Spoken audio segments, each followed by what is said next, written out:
हमारे इस काम को और लोगों तक फैलाने के लिए आप सिर्फ नीचे दिए गए सब्सक्राइब बटन को दबाएं। वीडियो को ज़रूर लाइक करें। आपके एक लाइक और सब्सक्राइब से आज की ये वीडियो और हमारा पूरा चैनल नए लोगों तक जाएगा, जिससे उन्हें सच्चाई और सही जानकारी मिलेगी। धन्यवाद। No, first of all, good evening, Pranesh, and good evening to my fellow panelists. Look, I am amused because all those claiming we are living under an emergency because there is no freedom of speech and expression were the same people clamoring for the prosecution of Nupur for merely quoting Islamic scriptures. They were clamoring for the prosecution of YouTubers in Tamil Nadu who conducted interviews not liked by Stalin. All those people, including professors who forwarded cartoons not liked by Mamata and were left by the court after 11 years. All those journalists reporting on stories not liked by Kejriwal in Punjab or with Sheesh Mahal. All those activists who were arrested for their Facebook posts not liked by Pawar. So let's get this straight. They don't stand against unjust and draconian laws that stifle free speech. They stand against their application to their friends and ideological bedfellows. They don't mind the cloud of emergency when it suits them in Telangana, Karnataka, Tamil Nadu, Kerala, Punjab, Bengal.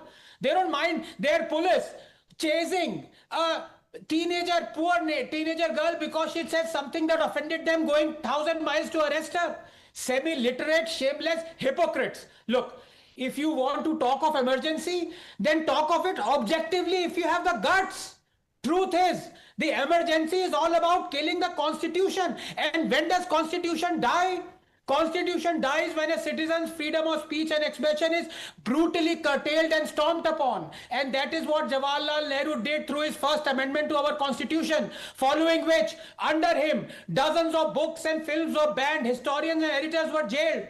When does constitution die? When the president and the judiciary is forced to curtail the fundamental rights of the citizen. And that is what Indira Gandhi did through the emergency, following which tens of thousands of Indians were jailed and killed and sterilized, and constitution's body and soul and preamble altered with gay abandon.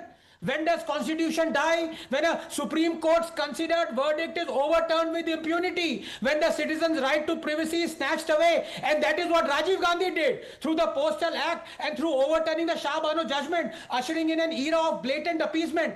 When does constitution die, Pranesh? When tens of thousands of activists are arrested and charged with sedition and called anti-national. When the election commission is severely compromised, which is what Sonia Gandhi did. When under her proxy rule, 8,000 activists were charged with sedition in a single day. When Naveen Chawla, despite the Shah Commission charging him with committing atrocities during the emergency and deeming him unfit for office, was appointed as the chief election commissioner, ignoring the cries of the then CEC that Chawla was spying for the Congress and passing on sensitive information to it. Just 30 seconds. When does constitution die? When the FCRA Act is retrospectively amended, rendering the High Court conviction of political parties like the BJP and the Congress toothless, which is what happened under Rahul Gandhi, when the High Court conviction of Congress and the BJP was rendered useless through a parliamentary amendment brought in by the BJP and supported by the Congress. Nehru, Indira, Rajiv, Sonia, Rahul.